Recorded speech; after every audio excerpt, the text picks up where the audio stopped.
সূর্য নেশে কাছে আসে সোহাগের। সূর্য মৌরাক্ষীকে জেরা করার পরেও মৌরাক্ষী স্বীকার করে না মতিলালকে দিয়ে খুন করিয়েছে মৌরাক্ষী। তবে মতিলালের স্ত্রী সূর্যদের বাড়ি এসে মৌরাক্ষীর কাছে সাহায্য চাইলে মৌরাক্ষী সাহায্য করতে রাজি হয়।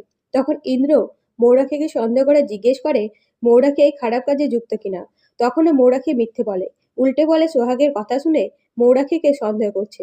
তখন ইন্দ্র বলে, সোহাগের জন্য নয়, তোমার কাজের জন্য তোমাকে আমরা সন্দেহ করছি, এই বলে চলে যায়। এর পরের দিন ডিনা মৌরাক্ষীকে ফোন করে বলে, এই পরিকল্পনা সফল হলো না তো কি হয়েছে, আবার নতুন পরিকল্পনা করব সোহাগকে সরানোর।